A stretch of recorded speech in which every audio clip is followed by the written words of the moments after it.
She walked into the hotel room ready to destroy her husband for his betrayal, and left straight for an ambulance, believing she was in labor. At the hospital, the truth cut deeper than any infidelity. There was no baby. There never had been.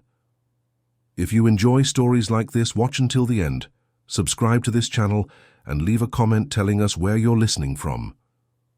The key card slid through the electronic lock of the Beverly Hills Hotel with a discreet sound that echoed like thunder in Marianne Smith's ears. The fifth-floor hallway was steeped in silence. Only the rustle of the luxurious carpet under her swollen feet, breaking the stillness of the Los Angeles afternoon. At 8 months pregnant, each step was a painful achievement, a constant battle against the weight she carried and the back pain that hadn't left her for weeks. Her right hand clutched the brown leather handbag Richard had given her for their last wedding anniversary, and her left steadied itself against the cream-colored wallpapered walls, seeking balance. But none of that mattered now. The physical pain, however intense, was insignificant compared to the torment that had been corroding her soul since her suspicions began. Marianne paused for a moment in front of a Venetian mirror decorating the hallway, observing her own reflection. Her brown eyes, normally bright and full of life, were dull and swollen from crying so much in recent weeks. Her dark brown hair, which she always kept impeccable, was tied in a messy bun, and her belly, that round, prominent belly that should have been a source of joy, now felt like just a dead weight. It all started 3 weeks ago, on an ordinary Tuesday. Marianne remembered it perfectly, because it was the day they had gone to dinner. At their favorite restaurant in Santa Monica, the little Italian bistro where Richard had proposed to her 5 years ago. It should have been a romantic night, a celebration of the family they were about to form. But during dinner, Richard's phone wouldn't stop vibrating, message after message. He would check it quickly, delete it, and put the phone back in his pocket. When Marianne asked who it was, he said it was just the office, urgent matters from an important client. Marianne was an architect, always a rational woman who trusted in concrete evidence before jumping to conclusions. A graduate with honors from UCLA, she had built a solid career designing high-end residences throughout the west side of LA. Her analytical mind, trained to see patterns in blueprints and structures, began to see patterns in Richard's behavior. And the more she observed, the more the details fit together into a disturbing mosaic. The text messages he quickly deleted when she approached, the work meetings that stretched late into the night, always with vague excuses about important clients from the law firm where he worked. The sweet perfume, different from any fragrance she wore, clinging to his dress shirt when he came home at 11 at night.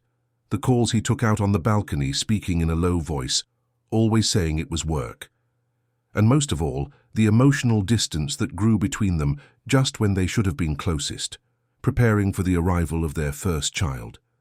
Richard had always been attentive, affectionate. In the first months of the pregnancy, he pampered her, made a point of going to every doctor's appointment, read books on fatherhood, assembled the crib himself one weekend. But in the last few weeks, something had changed. He was distant, preoccupied, always on his phone. When she tried to talk about the baby, about the names they were considering, about the nursery decor, he seemed distant, agreeing with everything but without real interest.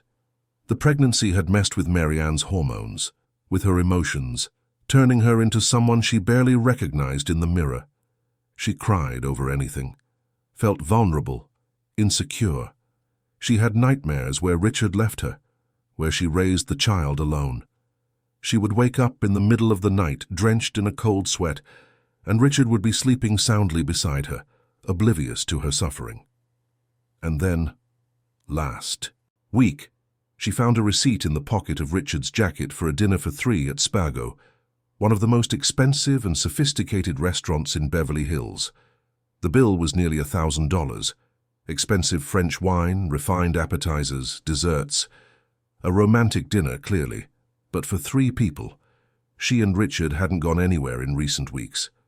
When she questioned him, he stammered, his eyes avoiding hers, said it was a business meeting he had forgotten to mention, that he had taken 2 important clients to dinner.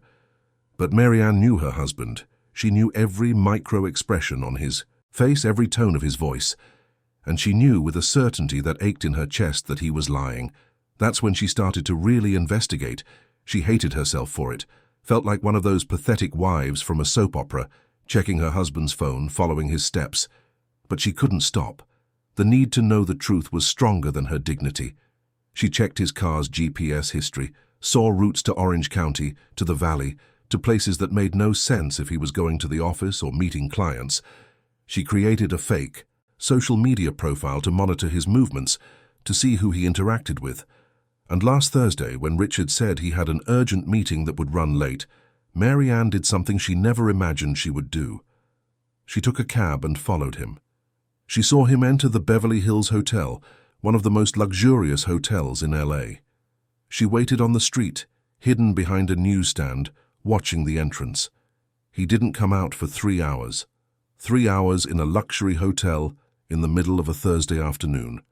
Mary Ann returned home before him, showered and pretended to be asleep when he arrived. She smelled the different scent on him when he lay down beside her. It wasn't women's perfume this time. It was something more subtle. Expensive hotel soap, perhaps. She lay awake all night, staring at the ceiling, feeling the baby move inside her, thinking about how her life had turned into a lie. The next day, after Richard left for work, Mary Ann took out the crumpled business card she had kept for years in her dresser drawer. Mr. Oswald, private investigator. An architect friend had used his services years ago when she suspected her husband was cheating. The detective was discreet, professional, efficient. Oswald was a man in his 60s with greying hair and a fatherly demeanor.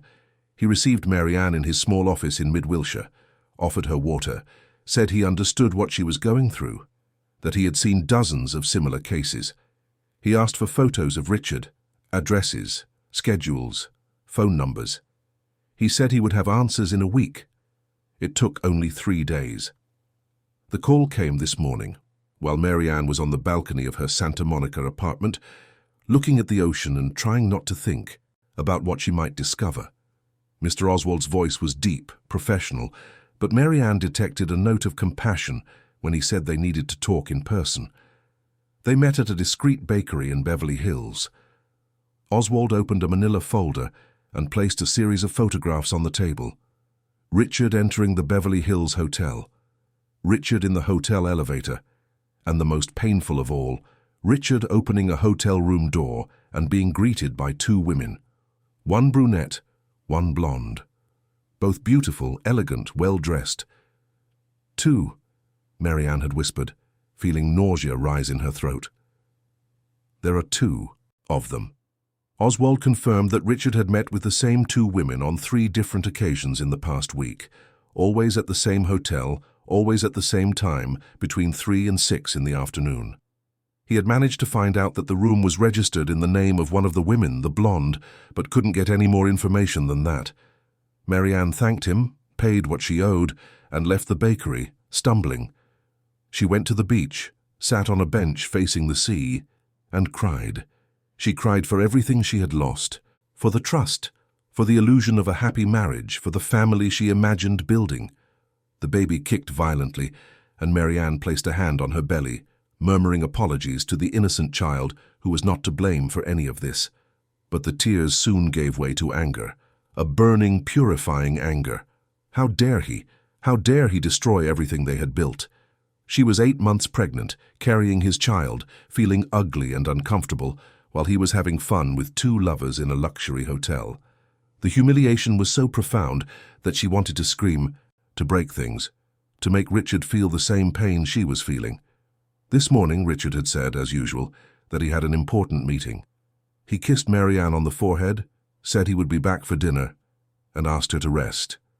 And then he left, probably straight into the arms of those women. Mary Ann waited 30 minutes, then called Mr. Oswald. The detective confirmed that Richard had entered the Beverly Hills Hotel 15 minutes ago. Room 402, 4th floor. The 2 women were already there, waiting. That's when Mary Ann made her decision. She wasn't going to wait any longer. She wasn't going to pretend she didn't know. She was going to confront him, catch him in the act, and end this charade once and for all. Oswald tried to dissuade her, said it could be dangerous for her and the baby, that maybe it was better to wait. to have more concrete proof. But Marianne hung up the phone. 20 minutes later, she was in a cab on her way to Beverly Hills. And 10 minutes after that, Oswald called again, resigned. He said he had managed to get a key card for the room through a contact at the hotel reception. They met quickly in the lobby. He handed her the card, squeezed her hand with concern in his eyes, and told her to be careful. Now, here she was, in front of the door to room 402, holding that piece of plastic that would open the doors to the truth she so feared but needed to know. Marianne took a deep breath, feeling the baby move restlessly inside her, as if the child also sensed that everything was about to change forever. Her hands trembled as she gripped the doorknob. It wasn't fear, it was fury, an anger so intense it burned like liquid fire in her veins. She thought of everything she had planned for this baby, the nursery decorated in shades of yellow and white because they didn't want to know the sex, the children's books already arranged on the shelf, the tiny clothes washed and folded, the names they had chosen together, Peter if it was a boy, Sophia if it was a girl. A whole future imagined, planned, dreamed of. And Richard was throwing it all away. Why? Was she not beautiful enough? Not interesting? Enough? Had the pregnancy made her less desirable in his eyes? These questions tortured her mind, but they would soon be answered. In a few seconds, she would know the truth. Marianne turned the handle and pushed the door with all the strength she could muster. The scene that unfolded before her eyes was worse than any nightmare she could have imagined. The room was spacious and luxurious, with a spectacular view of the city. The curtains were partially closed, letting in only the soft afternoon light. The air conditioning hummed quietly, keeping the room pleasantly cool. But Marianne barely registered these details. Her focus was entirely on the three people occupying the room. Richard was sitting on the edge of the enormous king-size bed, his head bowed and his hands covering his face. His shoulders were slumped, defeated. He was wearing the same blue dress shirt he had worn that morning, but it was wrinkled as if it had been grabbed. He looked exhausted, broken, but Marianne barely registered his appearance. Her focus was on the two women. To Richard's left, sitting on the bed next to him, was a beautiful brunette woman. Long, wavy hair fell over her shoulders. Her skin tanned, perhaps 35 years old. She wore an impeccable white blouse and black pants that accentuated her elegant figure. And what hurt the most, what made Marianne's heart tear in two, was the hand the brunette had gently placed on Richard's shoulder, a gesture of intimacy, of comfort, of familiarity. On the other side of the bed, a blonde woman was standing, older than the brunette, maybe 40, wearing a perfectly tailored grey suit that screamed sophistication and money. She held a glass of water and looked at Richard with an expression Marianne couldn't quite decipher. Concern, compassion, tenderness. It didn't matter. The whole scene was unequivocal, crystal clear in its meaning. Her husband, the man she had married 5 years ago in a beautiful ceremony at St. Monica Catholic Church, the man who had promised eternal fidelity before God and 200 guests, the man who was the father of the child growing inside her, was here, with two women, in a hotel room, in the middle of the afternoon. The air in the room was stuffy, a mixture of expensive women's perfumes and something else Marianne couldn't identify. Her betrayed mind interpreted everything through the filter of pain and anger. This was the den of sin, the place where her marriage had been methodically destroyed, meeting after meeting. For a moment that seemed to last an eternity, no one moved. The three in the room seemed frozen in time, like statues in a museum of horrors. The brunette's eyes were wide, her mouth slightly open in shock. The blonde had stopped mid-movement, the glass of water frozen in the air. And Richard, oh Richard, had slowly lifted his head, and Marianne saw something in his eyes she didn't expect. It wasn't guilt. It wasn't shame at being caught. It was pure, absolute terror. Then Marianne found her voice, and what came out of her throat was a primal scream from the depths of her shattered soul, a cry of pain and betrayal that echoed off the walls of the luxurious room. "I knew it. I always knew you were cheating on me, you liar, you coward." The effect was instantaneous and explosive. The brunette snatched her hand from Richard's shoulder as if she had touched hot coals, getting up from the bed and backing away several steps. The blonde dropped the glass and it shattered, on the floor scattering water and shards across the cream carpet. Richard jumped to his feet so fast he nearly lost his balance, and Marianne saw that his eyes were red and swollen. He had been crying. Crying. "Marianne, my love, please," Richard's voice came out hoarse, desperate. "It's not what you think. You need to listen to me. You need to get out of here now. We'll talk, I promise, but not here, not now." "Not what I'm thinking." The words came out of Marianne's mouth in a hysterical tone she barely recognized as her own. "You're in a hotel room with two sluts while I'm carrying your child, Richard, and you have the nerve, the audacity to tell me it's not what I'm thinking." She stormed into the room, stepping on the glass shards that crunched under her feet, completely ignoring the weight of her belly, ignoring the dizziness that was beginning to take over her head. All she saw was red, red like the rage consuming her, red like the shame she felt, red like the love that was being trampled and destroyed right before her eyes. The blonde woman took a quick step forward, placing herself physically between Marianne and Richard. There was something in her posture, a professional firmness, a confidence that was completely at odds with what Marianne would expect from a mistress caught in the act. "Ma'am, please," the woman spoke with a surprisingly calm and controlled, almost clinical voice. "Calm down. Extreme stress is extremely dangerous in your gestational condition. You need to think about the baby. Please sit down and take a deep breath." "Don't tell me what to do." Marianne felt something burst inside her chest, as if a dam had broken. "Don't you dare pretend to care. About me or my child. You two, you're destroying my family, destroying my life." Marianne tried to push the blonde woman aside to get to Richard, but the woman was stronger and more prepared than she looked. She held Marianne's arms firmly but without brutality, with a technique that seemed trained, professional. The brunette, meanwhile, had run to the hotel's landline on the nightstand and was dialing frantically, speaking low and fast in a tone that sounded strangely calm and efficient for someone who should have been panicking at being discovered. Richard got up completely from the bed and tried to approach Marianne, but she was completely out of control. She managed to break free from the blonde with a strength she didn't know she possessed, fueled by adrenaline and desperation, and grabbed the collar of Richard's dress shirt with both hands, pulling him violently. "You destroyed everything. Everything we built together." The tears finally began to fall, hot and bitter, burning her eyes, streaming down her cheeks. "We were going to have a family, a perfect family. I had everything planned. And you threw it all away. Why? Why them? What do they have that I don't?" Richard tried to hold her wrists gently, trying to calm her without hurting her, but his expression was one of genuine despair.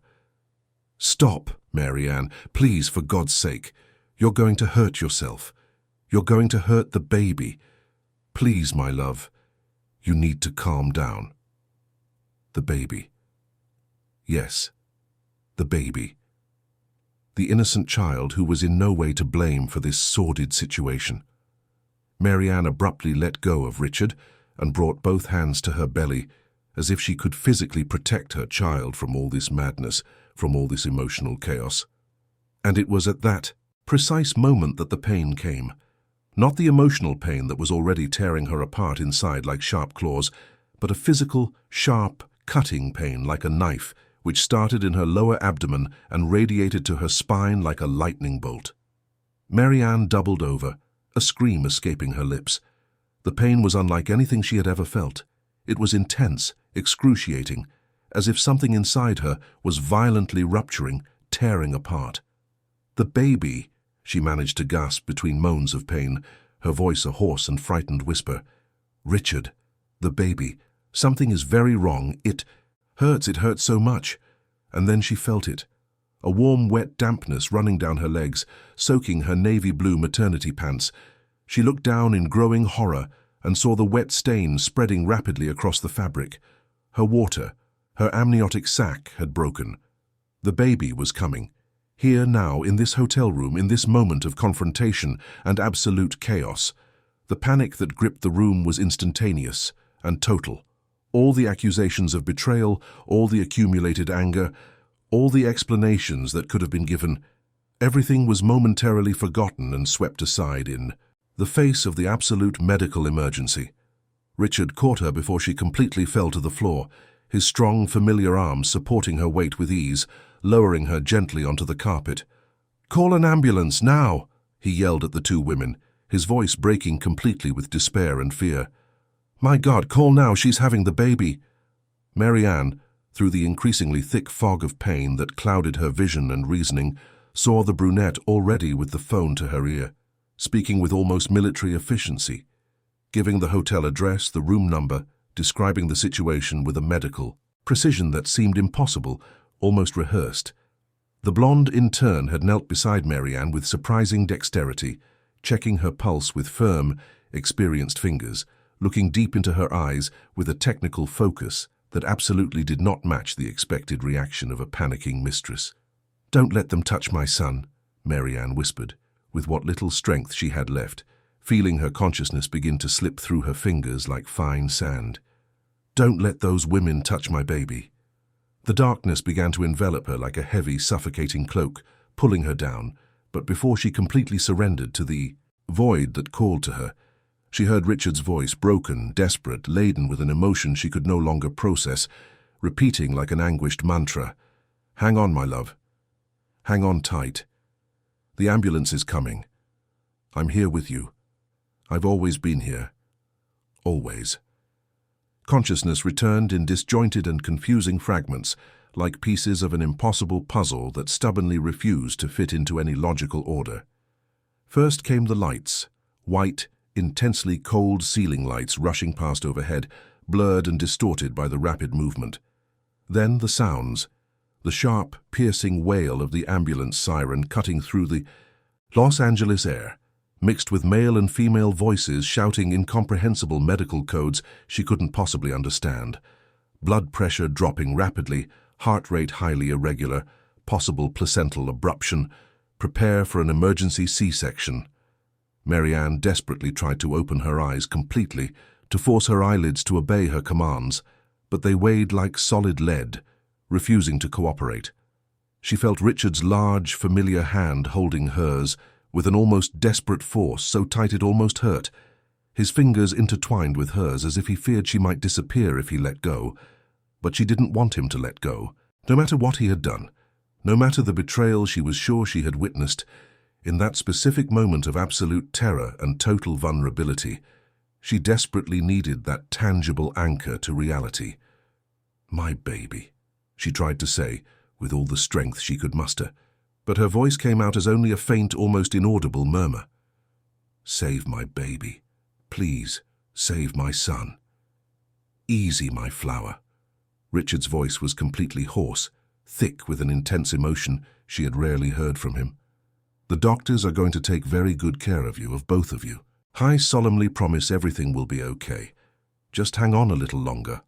Mary Ann tried to ask where the two women from the hotel were, if they had dared to come in the ambulance too, if they were there at that moment witnessing her complete humiliation, but the thick, suffocating darkness pulled her violently back into its anesthetic embrace before she could form the necessary words. When she finally woke up again, she was lying in a comfortable hospital bed. The characteristic, unmistakable smell of hospital disinfectant and the rhythmic, constant sound of the heart monitor were the first clear indications of where she was.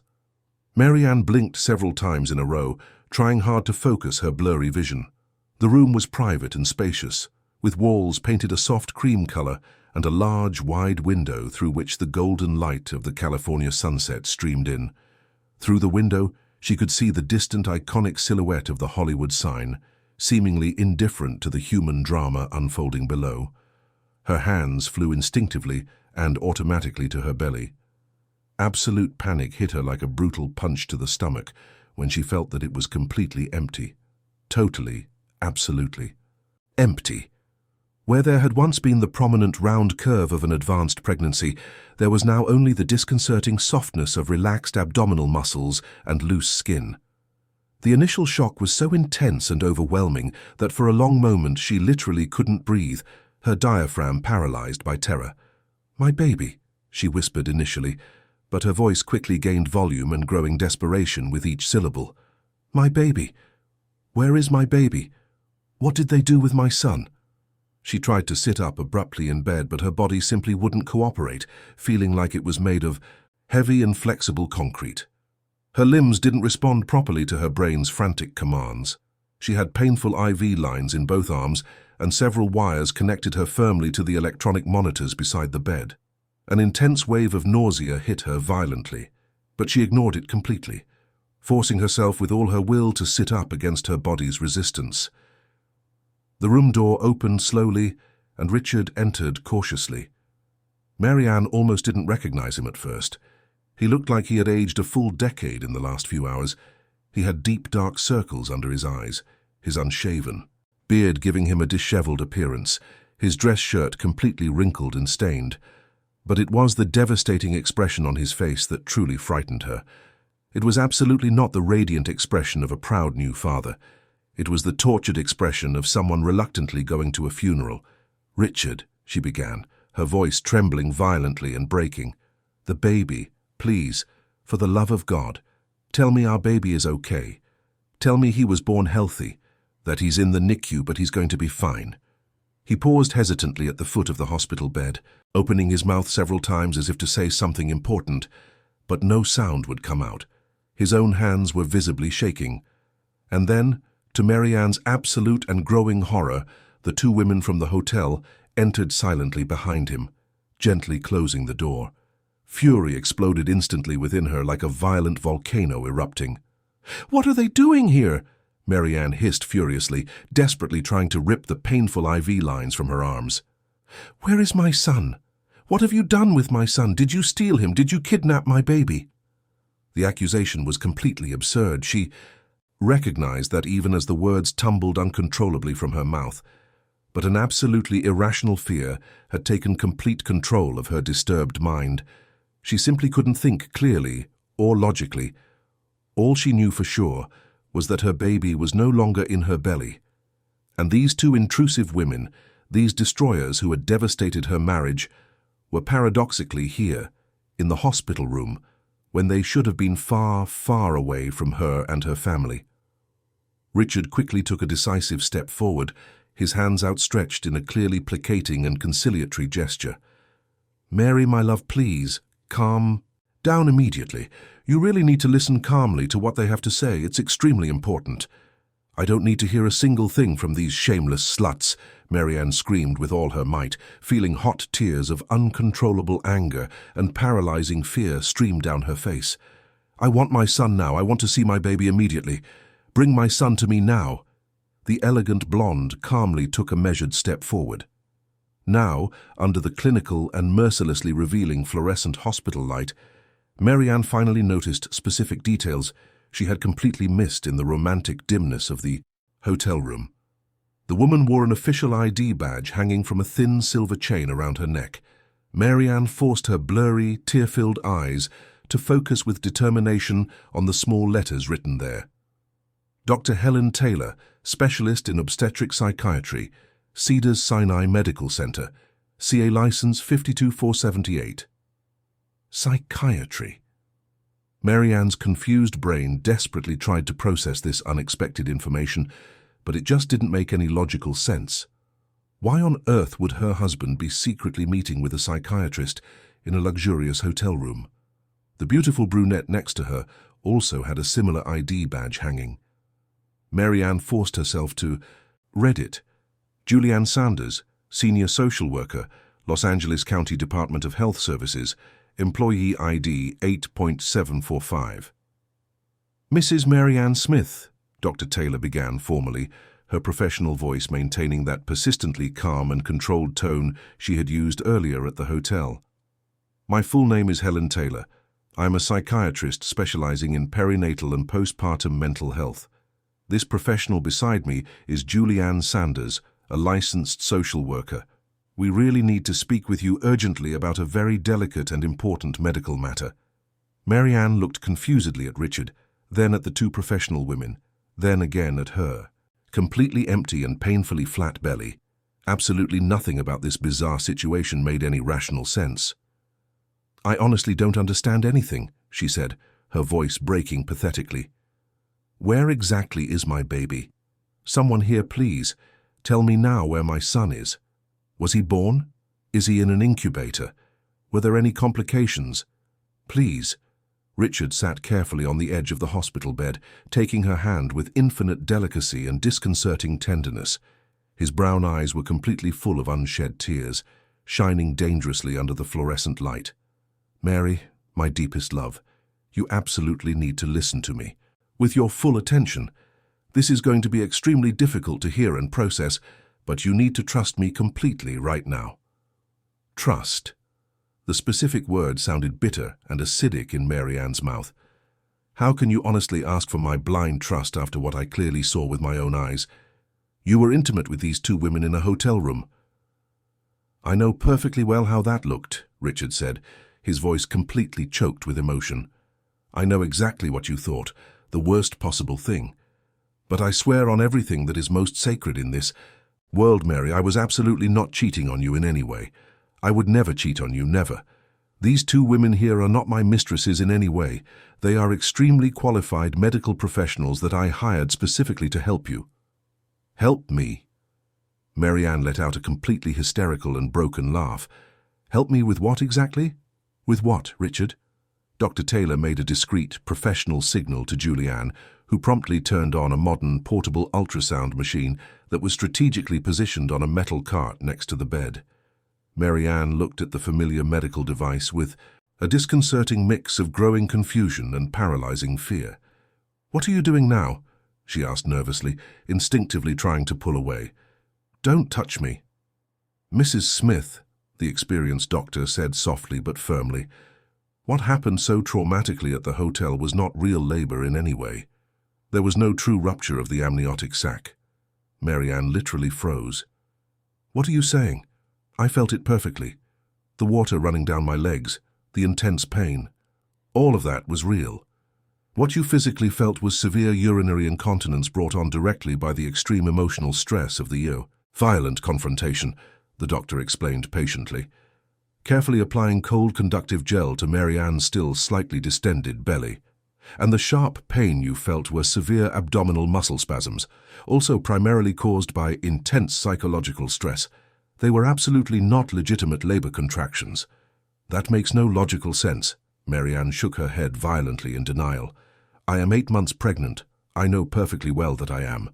I distinctly felt my baby move just this morning. He kicked right here." She pointed specifically to the right side of her belly. "He always kicks exactly when I have fresh orange juice for breakfast." Dr. Taylor deliberately exchanged a significant loaded look with Richard. There was deep pity in that shared glance, and something else Mary Ann couldn't quite identify. Deep compassion, perhaps, or maybe genuine sadness. "Mrs. Smith," the doctor continued carefully, her voice maintaining that gentle but absolutely firm tone. "I am going to perform a full ultrasound right now.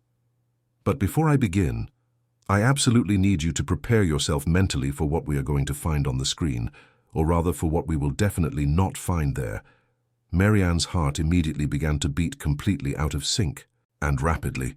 The electronic monitor next to the bed beeped loudly and insistently, accurately recording her growing and dangerous tachycardia. "No," she whispered faintly. "No. Are you saying my baby died? When did it happen? How did it happen? Why did absolutely no one tell me sooner?" Richard squeezed her hand with even more desperate force, tears finally streaming freely down his tired face. "No, my love, it's not exactly that. The baby didn't die because there was never really a baby to begin with." The impossible words hung suspended in the sterile air of the room like an absurd and incomprehensible sentence. Mary Ann stared at him as if he were speaking fluently in a completely foreign and unknown language. There was never a baby? But she was pregnant. She felt it physically. She knew it with absolute certainty. Dr. Taylor methodically passed the cold ultrasound wand over Mary Ann's belly. On the electronic screen beside them, complex black and white images began to gradually appear. Marianne knew them perfectly well. She had spent countless hours looking fascinated at ultrasounds throughout her long pregnancy, or at least she firmly believed she had. But the revealing image on the digital screen now was dramatically different. It showed absolutely no small, perfectly formed baby curled in the characteristic fetal position. It showed no tiny arms and legs. It showed no rhythmically beating little heart. The clinical screen showed only the anatomical outline of Marianne's uterus, empty, completely and utterly empty, with nothing inside. No, Marianne shook her head violently and repeatedly. It's completely wrong. The machine is obviously broken. Do the scan again. Get another machine. The machine is working perfectly, Dr. Taylor said softly but without hesitation. Mrs. Smith, you are clinically suffering from a psychiatric condition called pseudopsoriasis, or more popularly, known as a psychological pregnancy or phantom pregnancy. Your physical body has meticulously mimicked all the characteristic symptoms of a completely real pregnancy. The complete absence of menstruation, progressive abdominal distension, morning sickness, breast changes, even the premature production of breast milk. Your conscious and unconscious mind desired this child so intensely and desperately that it literally convinced your body to biologically create a physical reality that simply does not objectively exist. Marianne stared at the empty, accusing screen, then at Richard, then again at her own treacherous belly. "This is not possible in any way," she whispered faintly. "I took multiple tests, pharmacy tests. Several of them were clearly positive." Richard lowered his head heavily, a look of deep guilt taking over his face. "You took the tests compulsively, Mary, but I found them all in the bathroom trash. All of them, without exception, were negative. You were seeing exactly what you desperately wanted to see, not what was really there." Reality began to crack dangerously around Marianne, like an old mirror shattering into 1,000 sharp pieces. The memories of the last 8 months began to reorganize in her mind, like a film being rewound and replayed in a completely new and disturbing light. Every precious memory she had carefully guarded as sacred evidence of her pregnancy was now revealed from a radically different, darker, infinitely more frightening angle. "But I went to the doctor regularly," she protested weakly. "Dr. Carter explicitly confirmed my pregnancy. I have his ultrasounds saved. They're in the drawer at home." Dr. Taylor carefully consulted a thick folder of medical documents she was holding. "Mrs. Smith, you scheduled 6 appointments with Dr. Carter in the last 7 months, but you never allowed him to perform any real physical examination. You would arrive punctually at the office, sit in the waiting room for a few minutes, and then invariably claim to have received an urgent emergency call from work and leave. Dr. Carter called me personally exactly 3 weeks ago, extremely concerned about you. He said you visibly appeared to be physically pregnant, but you categorically refused all necessary medical exams." "But the ultrasounds," Marianne insisted desperately. "I saw my baby.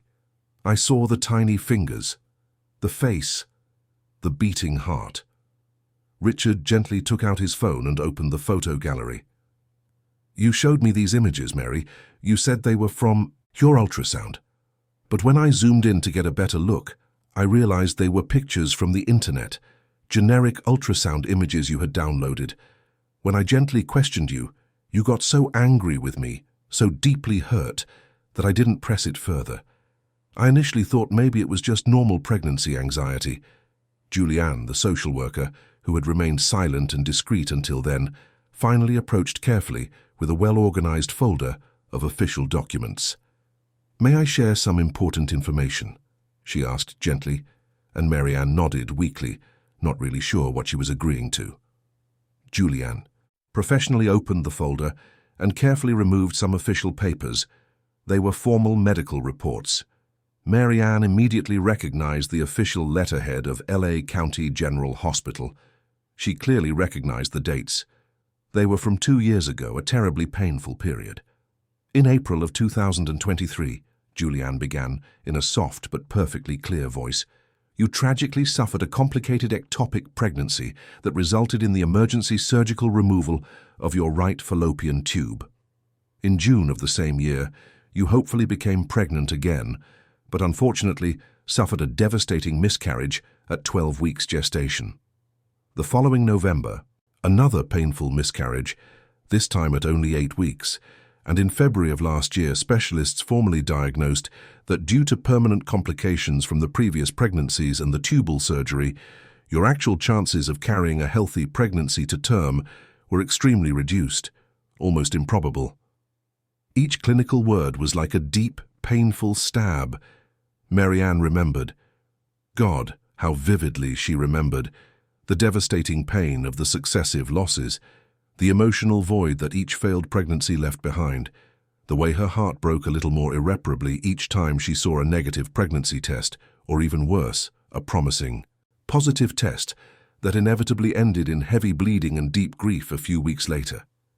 "I remember perfectly," Marianne whispered, her voice almost inaudible. "But that doesn't explain it.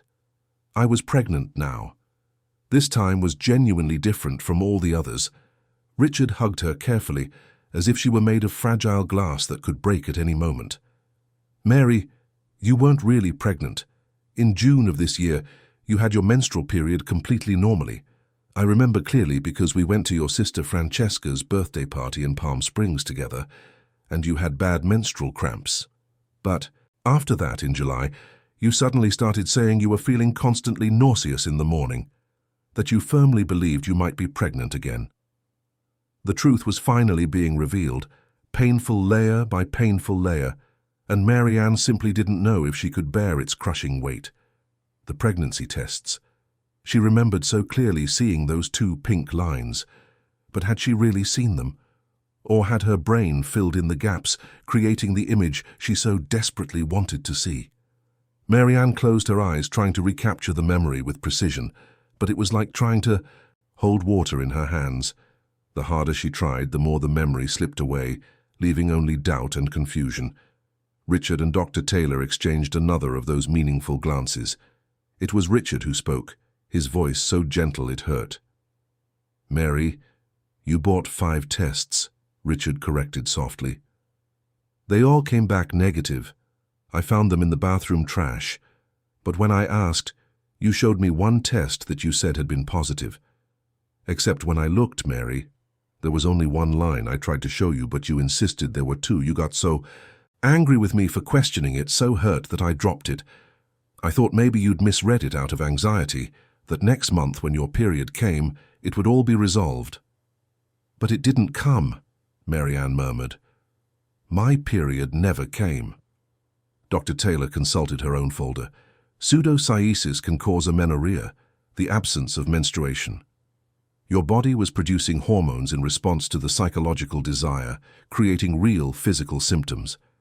The abdominal distension you experienced was caused by a combination of intestinal gas, fluid retention, weight gain, and the way you unconsciously changed your posture and breathing to accommodate a baby that didn't exist."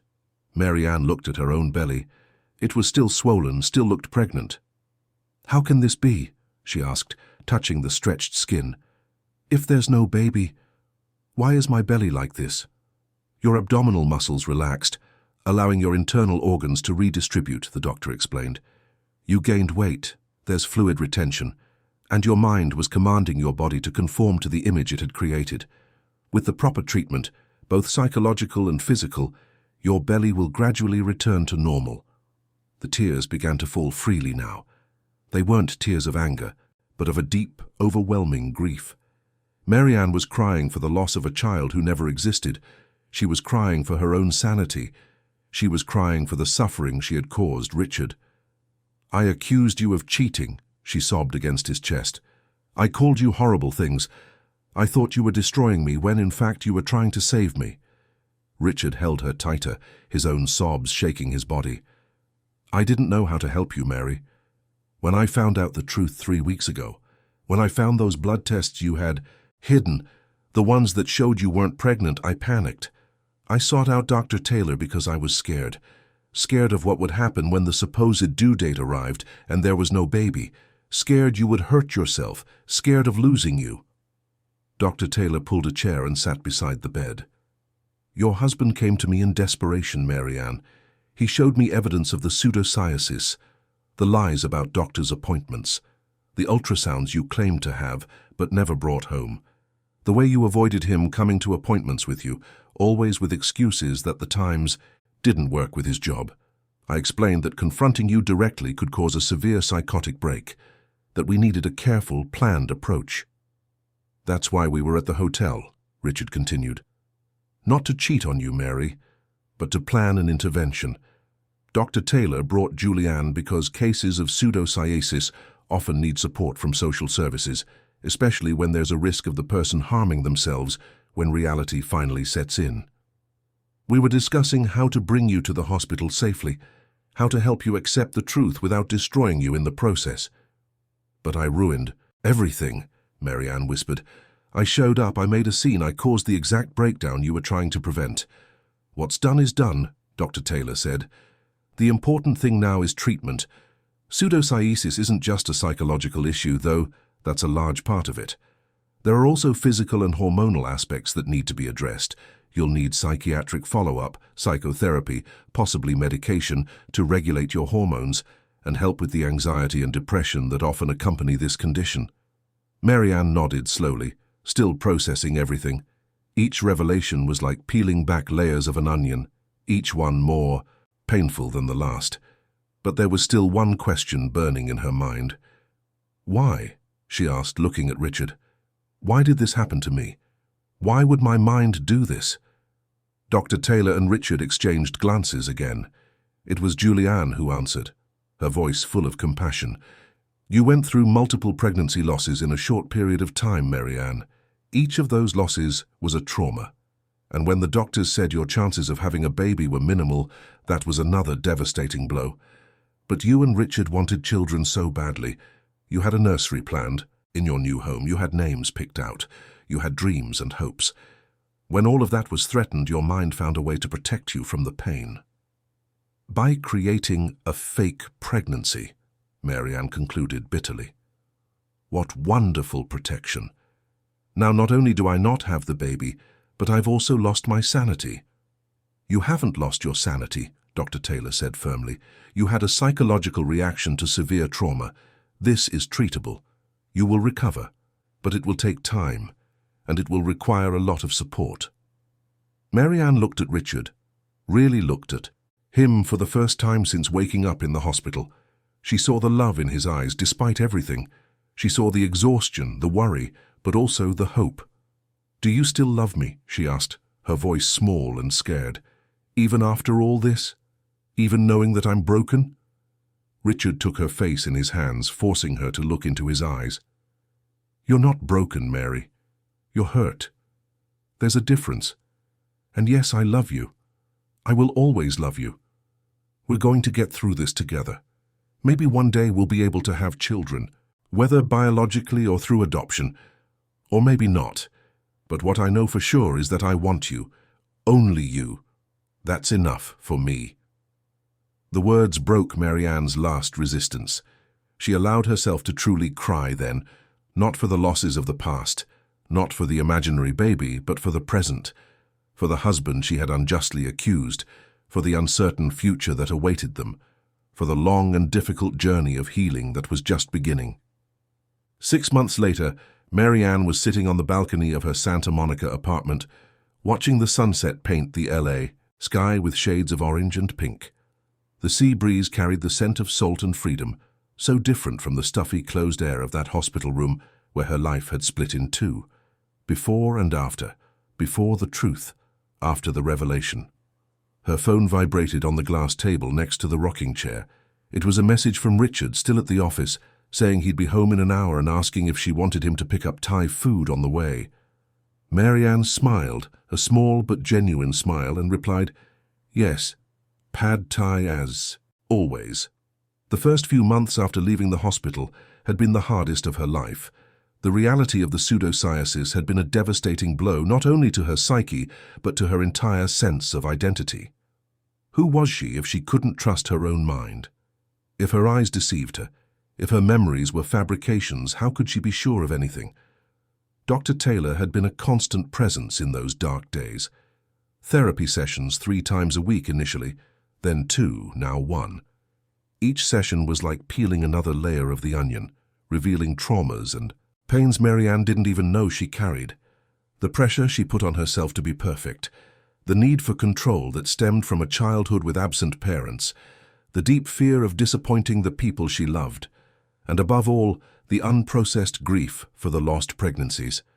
Each baby that never came to be had left a scar on her soul, Marianne realized, and instead of allowing those wounds to heal, she had buried them deep, covering them with work, with forced optimism, with the stubborn determination that next time would be different, until her brain, overwhelmed and desperate, created its own solution, a pregnancy that couldn't end in loss because it had never really begun. Group therapy had also helped. Marianne discovered she wasn't alone. There were other women who had gone through pseudo-cyesis, each with her own story of trauma and survival. Hearing these stories, sharing her own experience, had been simultaneously painful and liberating. In the group, she didn't have to pretend she was okay. She didn't have to wear the mask of competence and control she maintained in the rest of the world. She could just be with all her pain and confusion. Richard had been her safe harbor in the storm. He never judged her, never made her feel less because of what had happened. When Marianne had nightmares, waking up in a panic, thinking she had lost a baby that never existed, Richard was there, holding her, gently reminding her of reality. When she had bad days, days when the belly that had shrunk back to its normal size felt like an accusation of failure, Richard was there, loving her unconditionally. They had done couples therapy too, because even though Richard never blamed her, there were wounds that needed to be healed. The distrust Marianne had shown, the accusations of betrayal, the fact that she had so easily believed he would cheat on her, all of this needed to be worked through, talked about, processed, and surprisingly, their relationship had emerged stronger, more honest, more real. They learned to communicate better, not to hold on to fears and insecurities. They learned that vulnerability wasn't weakness, but courage. Marianne picked up the cup of green tea that was cooling beside her and took a thoughtful sip. Her belly was flat again now, marked only by a slight looseness that remained as a silent witness to those months of illusion. She had made peace with her body. It hadn't been easy. Looking in the mirror and seeing her belly gradually shrink had been a daily grief. Every inch lost was another confirmation that there was no baby, never had been. But with therapy, with support, she had learned to see her body not as an enemy, but as a victim of the same tragedy as her mind. Her empty womb was not a failure, but just a part of who she was. A part that hurt, yes, but that didn't define her completely. The phone rang, interrupting. Her thoughts. It was her sister, Francesca. "Hey, Fran," Marianne answered, managing to inject lightness into her voice. "Mary, how are you? I was thinking about you today.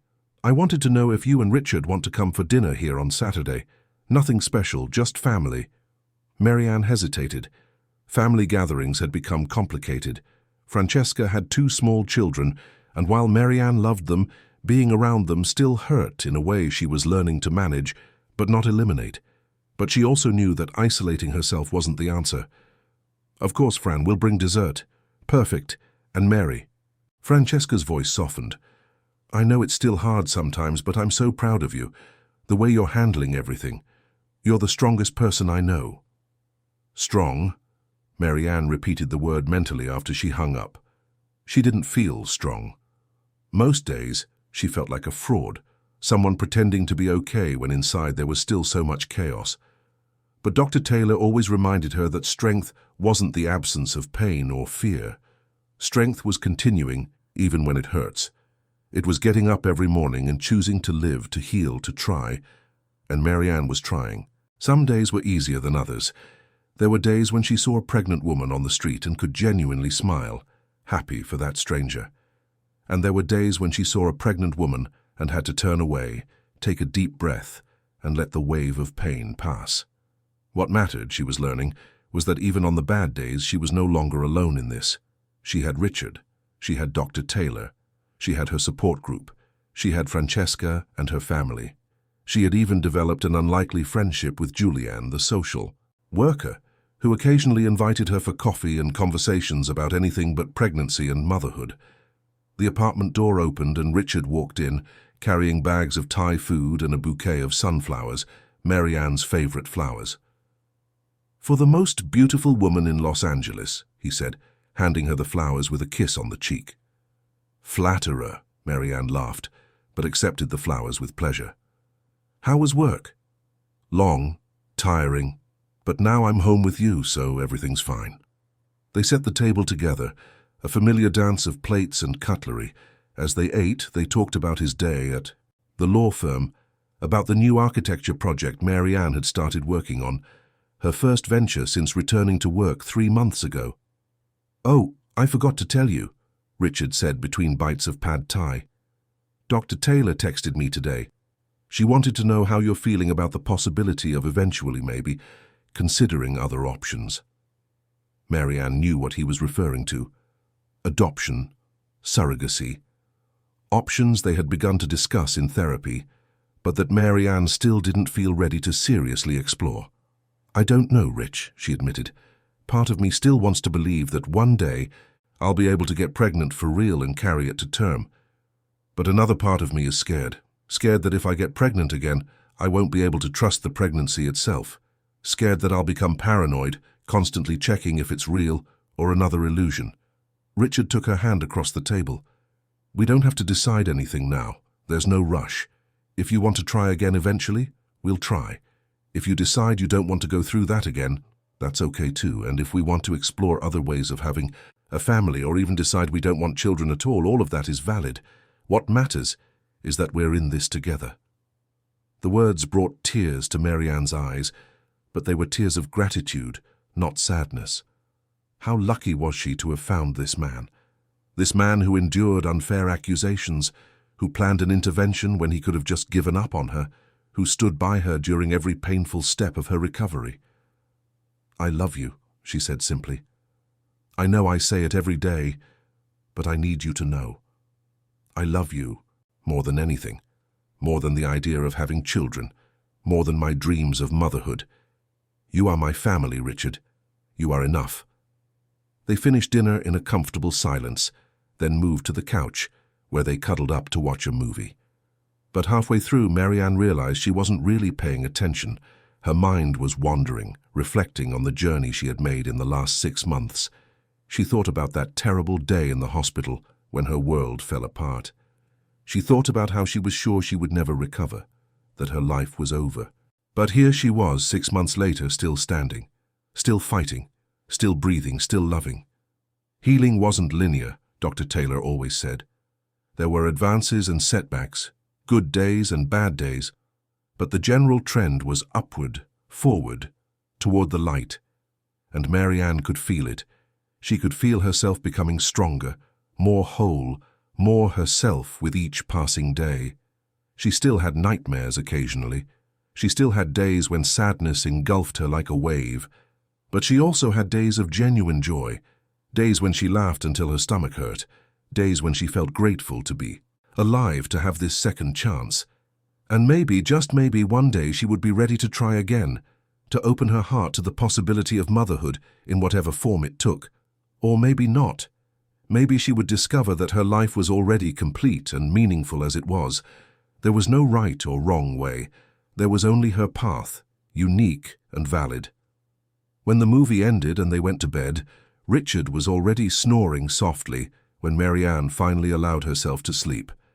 Her last thoughts before drifting off were of peace, a fragile peace still, but a real one. Tomorrow would be another day, another step on her journey of healing, and she would face that day as she had been facing all the others since that day in the hospital, with courage, with love, with the stubborn hope that, no matter how broken she felt now, she would one day feel whole again. And who knows? Maybe whole didn't mean going back to who she was before. Maybe it meant becoming someone new, someone who carried her scars with dignity, someone who knew deep pain but also deep resilience, someone who learned that life rarely follows the script we plan, but that it is still worth living.